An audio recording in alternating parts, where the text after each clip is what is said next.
হাতে গোনা মাত্র 100 টাকা খরচ করে পারফেক্ট নিউট্রেলা বা নসিলা কিভাবে আপনারা খুব সহজে ঘরে থাকা কিছু সামান্য উপকরণ দিয়ে বাসায় তৈরি করতে পারবেন সেটারই রেসিপি আজকে শেয়ার করব। আমার এই রেসিপিটা ফলো করে যদি আপনারা নিউট্রেলা বা নসিলা বাসায় তৈরি করেন তাহলে চড়া দাম দিয়ে আর দোকান থেকে কিনে খেতে হবে না। এই সামান্য ছোট একটা কাচের বোতল যদি আপনারা দোকান থেকে কিনতে যান তাহলে 1000 টাকা পড়ে যাবে। সেটা কিন্তু আপনারা খুব সহজেই বাসায় 100 টাকা খরচ করেই তৈরি করতে পারবেন। আর দেখেই হয়তো বুঝতে পারছেন এটা কতটা পারফেক্ট হয়েছে। আসসালামু আলাইকুম, আমার চ্যানেলে নতুন একটি রেসিপি দেখার আমন্ত্রণ জানিয়ে শুরু করছি আজকের রেসিপি। প্রথমেই আমি এখানে কিছু বাদাম ভেজে নিয়েছি।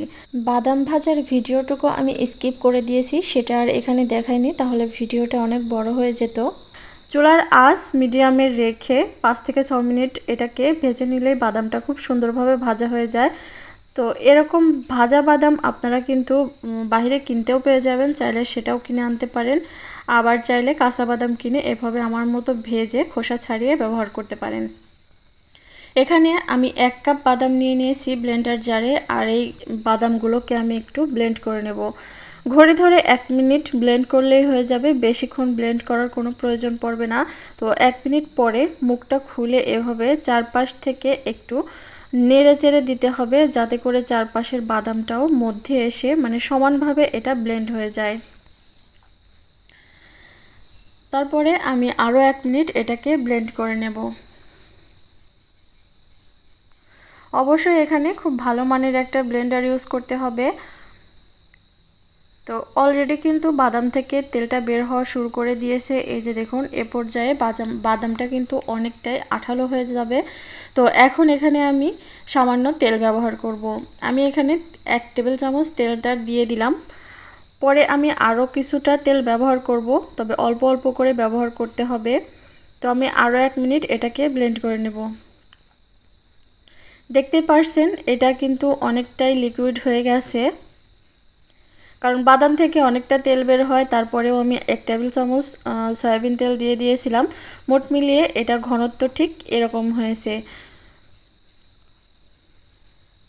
একটু চেক করে দেখে নেবেন এতে যেন আস্ত বাদাম না থাকে। তো আমার আস্ত বাদাম নেই, আমি এখানে বাকি উপকরণগুলো দিয়ে দিব। 1/2 কাপ দিয়ে দিচ্ছি আইসিং সুগার। আপনাদের কাছে যদি কেনা আইসিং সুগারটা না থাকে তাহলে সেক্ষেত্রে চিনিটা একটু ব্লেন্ড করে নিয়ে অথবা পাটায় বেটেও নিয়ে নিতে পারেন। তো এখানে আমি 1/2 কাপ গুঁড়া চিনি ব্যবহার করেছি, মানে আইসিং সুগার। তো আরও কিছুক্ষণ ব্লেন্ড করার পরে এখন এখানে দিয়ে দিচ্ছি 1/4 কাপ কোকো পাউডার। অবশ্যই কোকো পাউডারটা একটু ভালো ব্র্যান্ডের ইউজ করবেন। আর দিয়ে দিচ্ছি 1/3 কাপ গুঁড়ো দুধ আর স্বাদমতো সামান্য লবণ। পরিমাণগুলো ঠিক রাখলে আপনাদের নসিলাটাও একদম পারফেক্ট হবে। আমি এখানে 1/2 চামচ লবণ ব্যবহার করেছি। এখন আরও কিছুক্ষণ এটাকে ব্লেন্ড করে নিতে হবে। এখন দেখুন অনেকটাই ঘন হয়ে গেছে। এখন এখানে একটু তেল ব্যবহার করে আমি আরও 1 টেবিল চামচ তেল ব্যবহার করেছিলাম। মোট আমি 2 টেবিল চামচ পরিমাণ তেল ব্যবহার করেছি। প্রথমে 1 টেবিল চামচ আর এখন 1 টেবিল চামচ দিয়ে আমার ঘনত্বটা কিন্তু একদম ঠিক আছে। আর ব্লেন্ডার করতে করতে ব্লেন্ডার জারটা একটু গরম হয়ে যায়, সেজন্য নিউট্রেলাটা একটু পাতলা লাগছে। যখন এটা ঠান্ডা হয়ে যাবে তখন কিন্তু আরও একটু ঘন হয়ে যাবে। তো আমার এটা একদম রেডি হয়ে গেছে। আমি আরও একবার এটাকে ব্লেন্ড করে নিচ্ছি। তো এই তো আমার নিউট্রেলাটা একদম রেডি।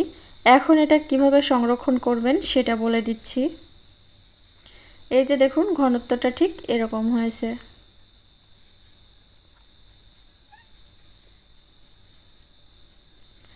এই নিউট্রেলাটা বানানো হয় সাধারণত হেজেলনাট দিয়ে, কিন্তু বাংলাদেশে এটা অ্যাভেলেবল পাওয়া যায় না, আর যদিও পাওয়া যায় অনেক দাম দিয়ে কিনতে হয়। তাই সেক্ষেত্রে আপনারা কিন্তু চীনাবাদামটা দিয়েই করতে পারেন, স্বাদে খুব একটা হেরফের হয় না। তো এটাকে এখন কাচের শুকনা জারে ভরে নিচ্ছি। গরম থাকা অবস্থায় ভরে নিচ্ছি, কিন্তু মুখটা আটকাবো না। জারের মুখটা যখন কাচের জারটা সম্পূর্ণ ঠান্ডা হয়ে যাবে তখন এর মুখটা আটকে আমি নর্মাল ফ্রিজে রেখে দিব 1 থেকে 2 মাসের জন্য। যেহেতু এখানে কোনো প্রিজারভেটিভ নেই তাই এটাকে কিন্তু বেশি দিন সংরক্ষণ করা যাবে না। 2 মাসের মতো আপনাদের এই নসিলাটা ভালো থাকবে। আজকের এই নসিলার রেসিপিটা আপনাদের কাছে কেমন লেগেছে অবশ্যই কিন্তু কমেন্ট করে জানাবেন। ভালো লাগলে ফ্রেন্ডস অ্যান্ড ফ্যামিলিদের সাথে শেয়ার করে দেবেন। তো এই নসিলাটা আপনারা বাচ্চাদের টিফিনে পাউরুটি বা যে কোনো কিছুর সাথে এটা দিয়ে দিতে পারেন। আর এটা ব্রেড আইটেমের সাথে খেতে বেশি ভালো লাগে। আপনারা ডোনাট তৈরি করে ডোনাটের মধ্যেও এটা দিয়ে একটা রেসিপি তৈরি করতে পারেন। আমি অলরেডি একটা রেসিপি তৈরি করেছি, সেটাও আপনাদের কোনো একটা পর্বে দেখিয়ে দিব। তো ভালো লাগলে আমার চ্যানেলটা সাবস্ক্রাইব করে রাখবেন, পাশে থাকা বেল বাটনটা অন করে রাখবেন, তাহলে যখনই কোনো নিত্য নতুন রেসিপি আপলোড করব নোটিফিকেশন আপনাদের কাছে পৌঁছে যাবে। তো আজকের মতো এখানেই বিদায় নিচ্ছি। সবাই ভালো থাকবেন, সুস্থ থাকবেন। আল্লাহ হাফেজ।